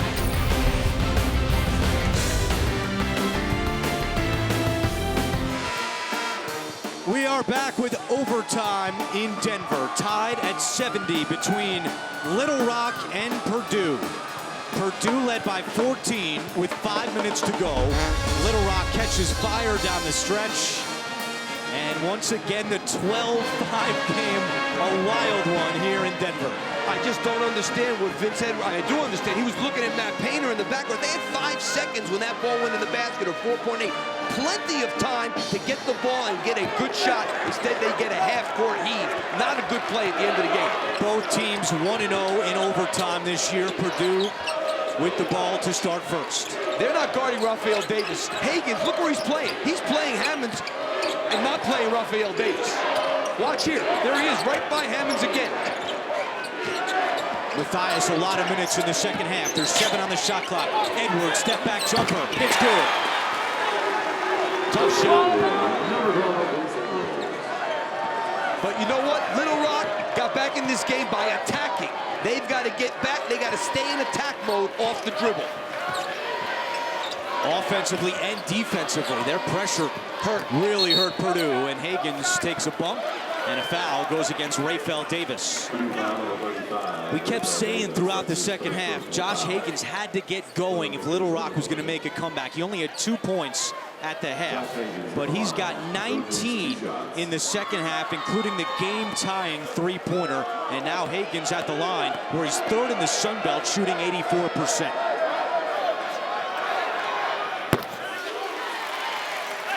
You got to give Chris Beard a lot of credit, because he changed his man-to-man defense with about 5 or 6 minutes to go and said, all right, forget this pack-in stuff. Let's get out there and put some pressure on these guys. They've turned it over in games that they've lost, and sure enough, that's what happened.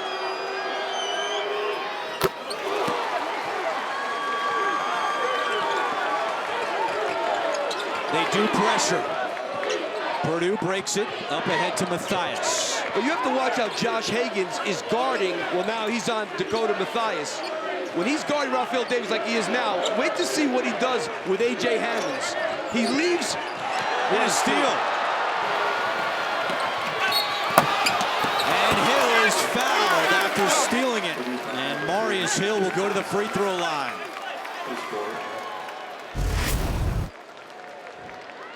That is a great denial there. Marius Hill on the line, 2 shots. You know, I think Purdue's issues this year, they haven't had the great point guard play. That's been their issue, and it's really starting to show up here in the last 5 minutes of regulation and now. Matt Painter told us yesterday, if we don't turn the ball over, we'll be in good shape. That was the 17th turnover today by Purdue. And now they bring Johnny Hill back in, because P.J. Thompson turned that one over, and he was a little shaky during that run, too. This is Little Rock's first lead since late in the first half. Up by 1 in overtime. Winner takes on Iowa State on Saturday. Earlier here in Denver, Iowa State defeated Iona.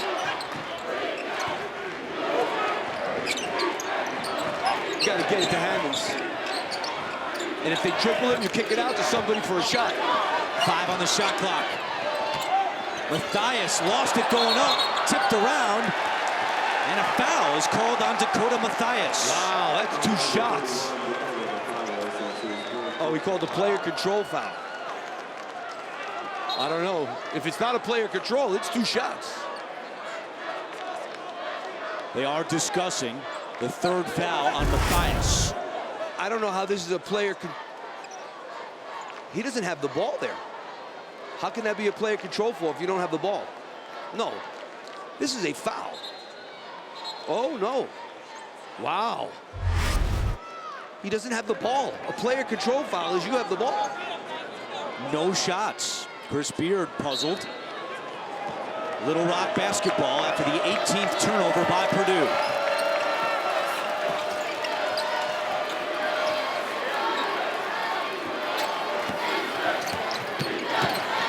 Higgins, it's around Hill, now puts up a shot and missed it. And Higgins had a good look. He could have shot that on the left side of the basket.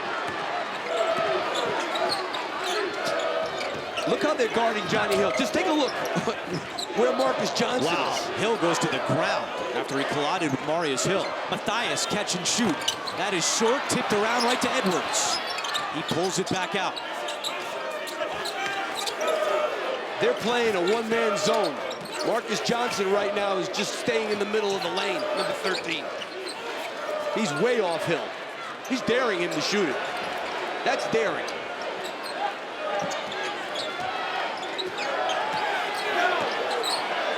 Edwards, tough step back jumper is no good, and Hill grabs the rebound. Really tough shot. This Little Rock defense has really turned up the heat late in the second half and here in overtime. And on that set, no touches for A.J. Hammonds. Last couple of sets. I always said in these close games, the greatest thing is to have a big guy that can score. He's got to touch it. Woods with 2 on the shot clock, hands it off to Hill, and we have a shot clock violation.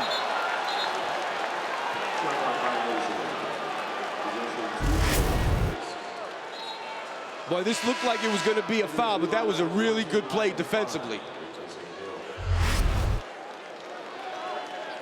Johnny Hill comes out, and Ryan Klein, who's an excellent shooter, has checked in for the Boilermakers. They got Vince Edwards playing the point now. And one thing he's not is he's a good player. He's not a point guard. Because I think Matt Painter was tired of watching guys not being guarded. It was stopping them from getting the ball to A.J. Hammonds. Matt Painter calls timeout with 1:44 to go in overtime.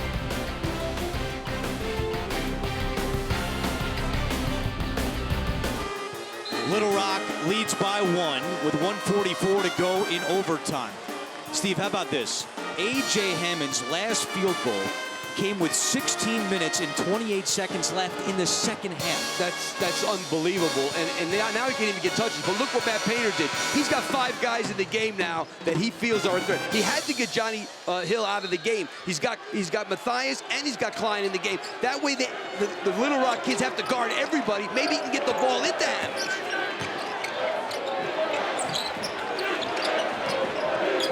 They're leaving Rafael Davis alone. That's where the zone is.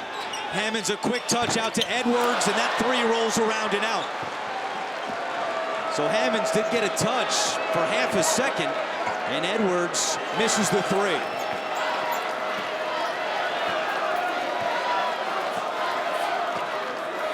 I don't like what they're doing now, Little Rock. I'd rather see them try and probe for a good shot. 6 seconds on the shot clock. Woods drives in, lost it, and it comes to Klein with 1 minute to go in overtime. And no point guard in the game for Purdue. Edwards attacks and scores. 22 for Edwards. Purdue back on top by 1. You're down 1, you got to attack.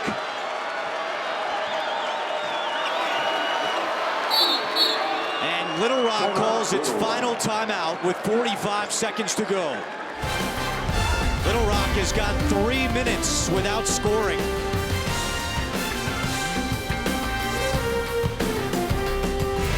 Back in Denver, this was the shot that sent it to overtime. Josh Higgins down 3 from deep. Hits the 3, and that's the last field goal by Little Rock. All of their points in overtime have come from the free throw line. They are 0 of 3 from the floor. I like the move by Matt Painter, bringing Johnny Hill back in to play defense because he is a very good defender on Marcus Johnson. But you got to just spread it out and drive it. We've already had one 12-5 upset today with Yale defeating Baylor. Will we have another here in Denver? 10 on the shot clock. He's got a tap. Hagen's step-back jumper is short. It goes out of bounds. Off Shoshi, it's Purdue basketball. That wasn't a good possession. You got to get a drive in that situation where you're going to get 2 shots on any bump. Tough shot. Yeah, that's off his back. Hit Shoshi's back.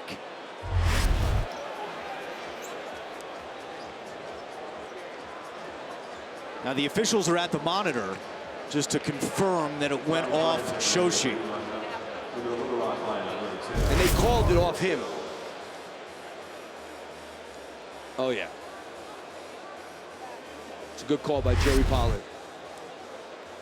So 26 seconds to go. Purdue will inbound, similar to the end of Same regulation. thing.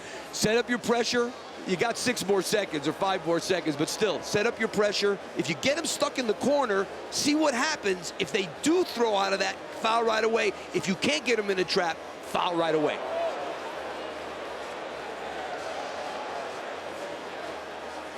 Some tense moments here in Denver. Another angle at this last out of bounds. It was ruled on the floor that it's Purdue basketball. Yeah, it hit Hammond's head and then Shoshi's back. And they confirm it's Boilermaker ball with 26 seconds to go. Shot clock turned off. Little Rock does not have any timeouts remaining. Purdue with 2. And here comes the full court pressure. The good free throw shooters, they're all good free throw shooters, by the way, at Purdue. Every guy on the court is over 70. And Matthias being 88, and he's taking it out. Purdue 85% today from the line, 17 out of 20.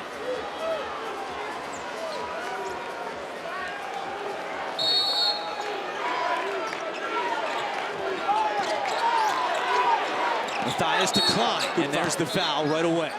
They had no trap. That was the best thing to do, foul. 1 second went off the clock. Klein is a true freshman who's only been to the free throw line 11 times this year. He's 6 for 11. And these will be the biggest free throws of his young career at Purdue. Safe to say. In Carmel, Indiana. His dad, Michael, a former basketball captain at Ohio State.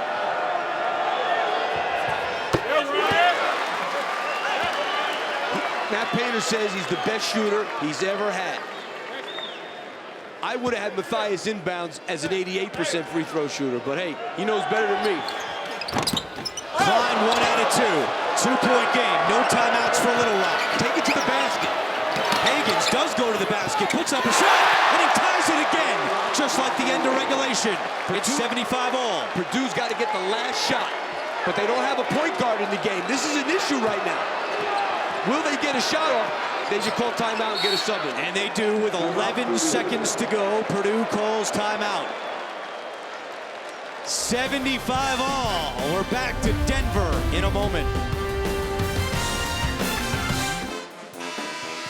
Andrew Catalon, Steve Lapis, Jamie Erdahl back with you in Denver. We're in overtime. 11 seconds to go. We're tied at 75. If you were Matt Painter in that huddle, what would you draw? I'm throwing that ball up high to A.J. Hammonds, not low, because they're going to help out in there with those little guys. Throw it up high to Hammonds. Get this shot up with 4 seconds to go. Hold it till there's 4, because you don't want to give Little Rock a chance to win the game. And at least it gives you time for an offensive rebound, because you're one of the best rebounding teams in the country. So you want to make sure there's a rebound to be had if this ball does not go in for Purdue. Edwards, Klein, Swanigan, Hammonds, and Matthias on the floor for the Boilermakers. Too early. 4 seconds, you got to go. Edwards drives, puts up a shot, no good. And here's Johnson at the buzzer, good if it goes. Oh, man, we play on.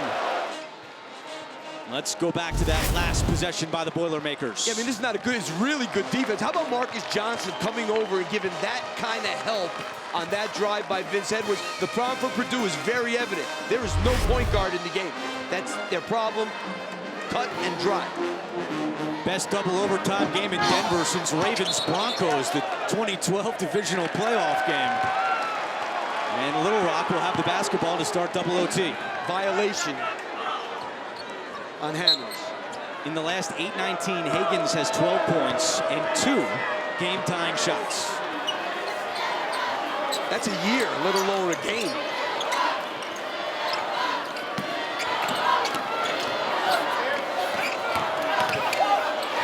Higgins, this guy, Little Rock on top to start double OT. Higgins has 27 points.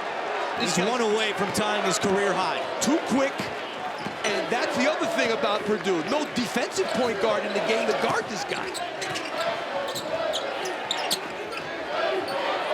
Matthias, an air ball. He said it was deflected, but he's not going to get that call. They are really disjointed, Purdue, right now. Obviously, Matt Painter doesn't have the confidence in P.J. Thompson or Johnny Hill to come in and run the show.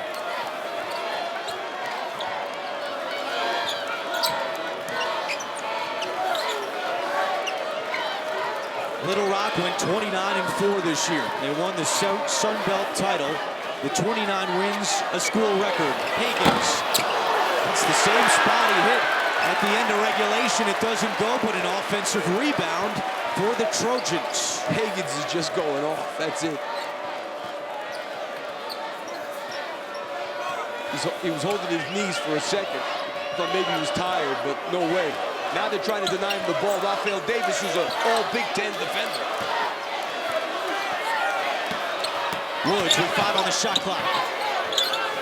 Hill's got to put one up. He does. And the long rebound out to Edwards.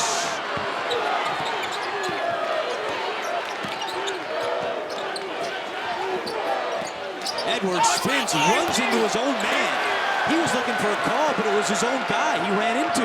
They really have nothing going in the half court right now. Not even looking at Hammonds. There's no order on the floor in the half court. 3 by Osei. Oh, what do you say? Little Rock up by 5. Matt Painter needs a timeout. Chris Beard leaps in the air, and the Trojans go up by 5. Derek Fisher, a Little Rock alum, hoping to see his team pull off the 12-5 upset in the Midwest.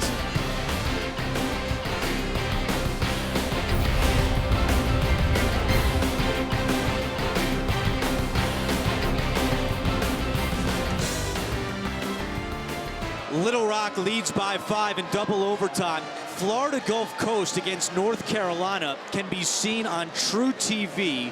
The tip is a few minutes away, 7:20 Eastern on True TV. They got to run something here. They haven't gotten a good shot in forever. Dakota Matthias now running the point. He's not a point guard either.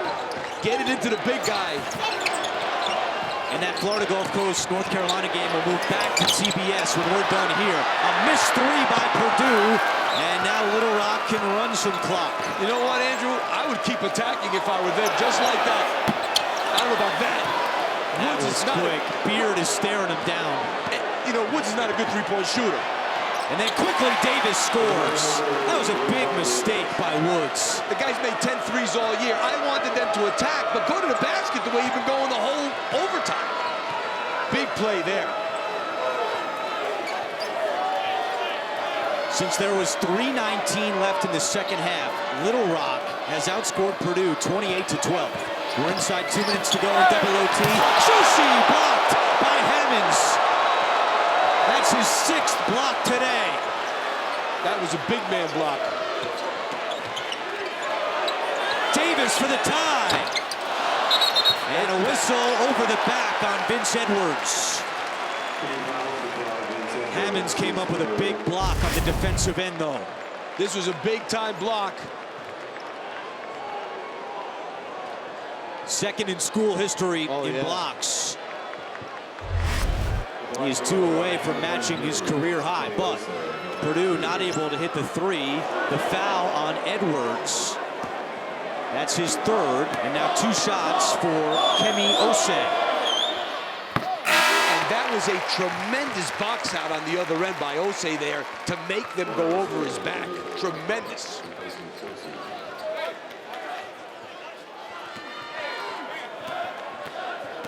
Osei did not play last year, had a fractured patella.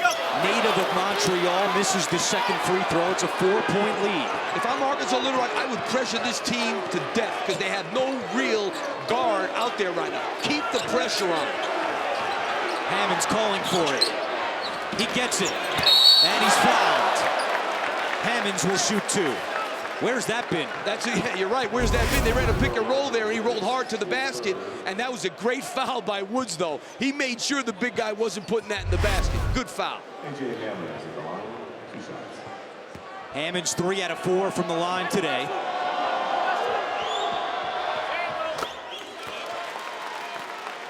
Little Rock, they got to keep attacking. There's 1:28 to go. They're going to have either a 2 or 3. I'm not saying take a bad shot. Take a good shot, but attack. Make them guard you. Maybe they'll make a stupid foul and you go to the line for 2 free throws. Attack. First points for Hammonds in either overtime. He cuts it down to 2 as we approach 1:20 to go in double OT. See, what I don't like here is they're going to leave themselves 9-10 seconds to get a good shot when they could use the whole clock to get a good shot. Higgins has had the hot hand. Higgins, step back, jumper! Oh, Josh Higgins taking over. We call that in New York, he's going off. Inside a minute to go. And we have a whistle and a foul on the floor against Marcus Johnson, but it will result in 2 shots. Well, he made a step-back 3 from about 25 feet at the top of the key to tie the game the first time. Now from 12, that's an easy one. A new career high after that bucket. 29 points for Josh Higgins. This guy has that step-back down pat. And Matthias, who is an 88% free throw shooter, misses the first. I'm going to foul here. If I'm Purdue and he doesn't make this free throw, I play defense for about 6 or 7 seconds. If I don't like being down 3 with like 10, 12 seconds to go. Looks like Purdue's going to play it out on defense. Well, they'll have 20 seconds. That's enough time to be down 3. So I agree with Matt Painter there.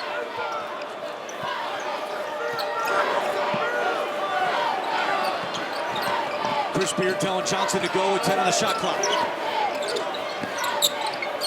Osei with 3 on the shot clock. Puts up a 3. No good. Tipped around. And that's going to be over the back on Marius Hill. Wow. That's a huge goal. So Hammonds will shoot. As we're in the double bonus, Hammonds goes back to the line.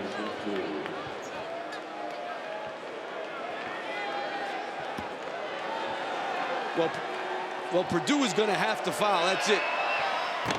And that rolls around and out. Oh, Matthias missed a big one. The last trip down, and now Hammonds can't get the first one to go.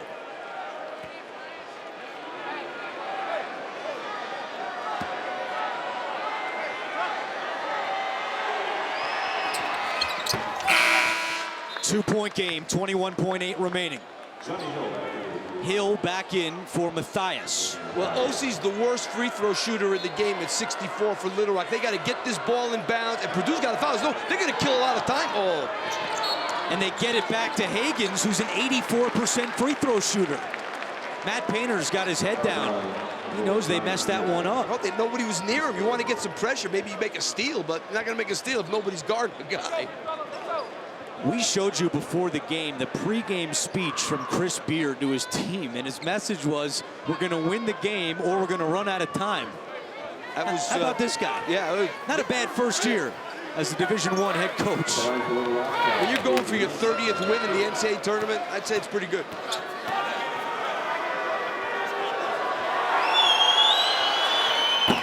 Higgins makes it a 3-point game. And You know, Purdue right now has got to push this ball up the floor. They don't really have a guy that can push it up, though. They put Johnny Hill in, which is a good move because he's fast. Push the ball up the floor. You don't have to take a three yet. Big free throw, trying to make it a two-possession game. He missed it. Still a one-possession game. You can take a two for about 11 seconds, but then it's got to be a three. Edwards leans in, shoots, and scores, and Matt Painter calls timeout. Very well played there. 11 seconds to go. Little Rock will inbound when we come back.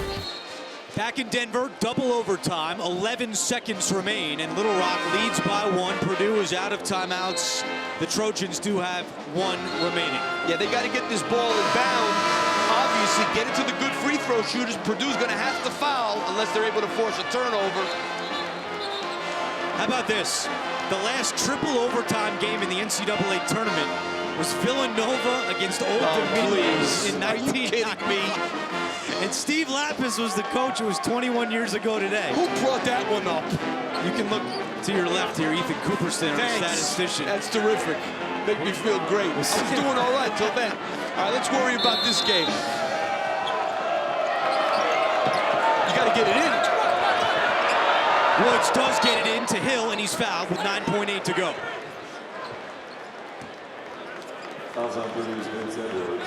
Today, Hill is 2 for 4 at the line, and on the season, 76%.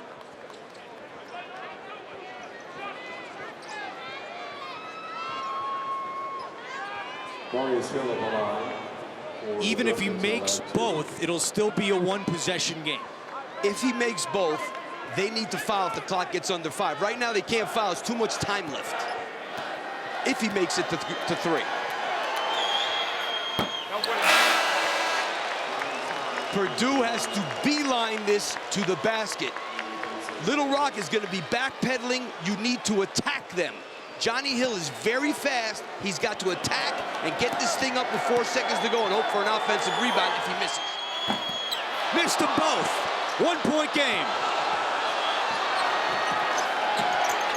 Hill throws it up. Little Rock has it. And he's fouled with 1.3 to go. Not done yet, though. Matt Painter thought it was a foul. Let's take a look at the replay. I don't think it was a foul. I think it was a travel. That's not a foul.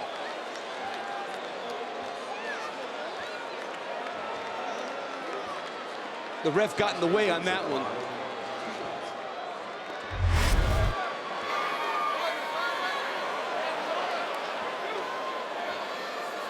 I tell you, make the first. I like missing the second one. You got to hit the rim, though.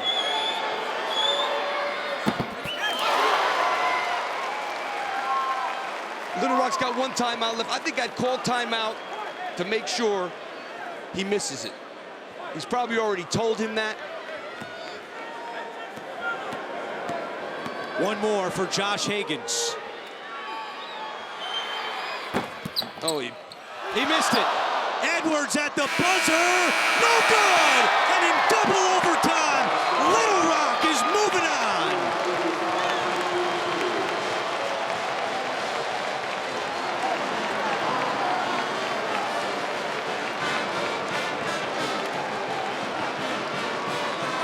We're not done yet.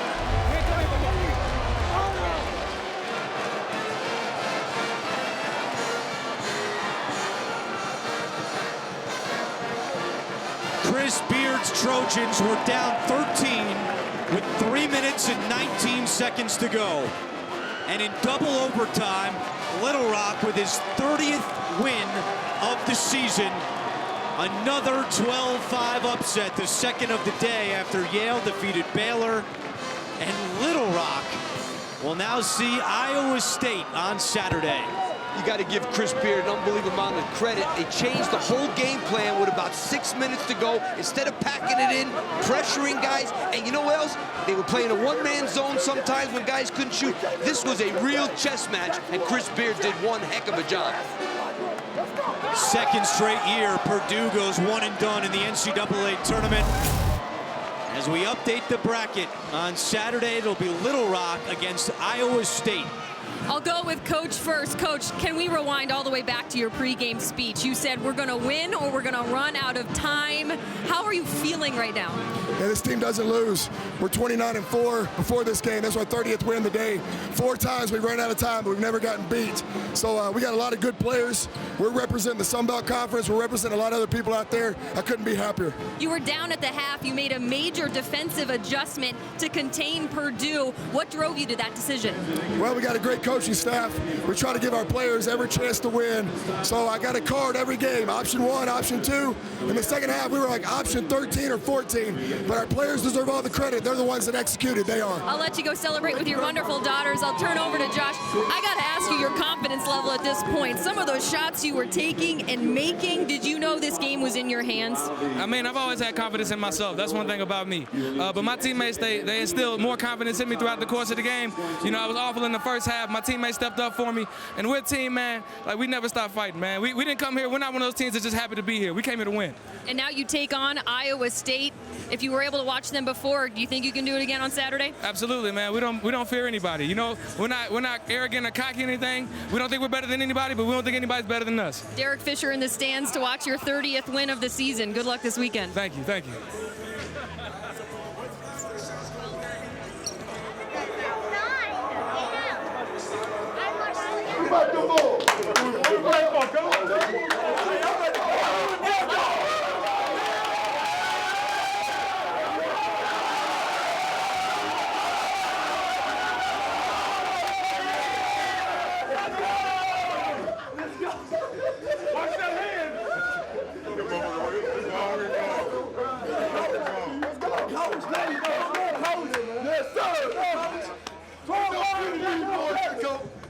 Ain't no quit in them. Well, y'all.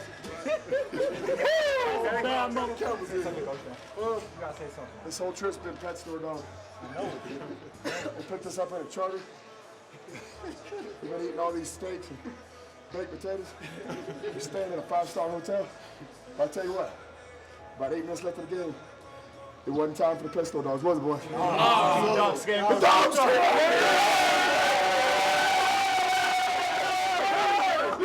Team on 3. Team on 3. I love you guys. We came here to win 2 games. We're halfway there. Get back to the process. Everybody drink about 3 waters right now. We'll give the guy next to you a hug, all right? Team on 3. 1, 2, 3, team.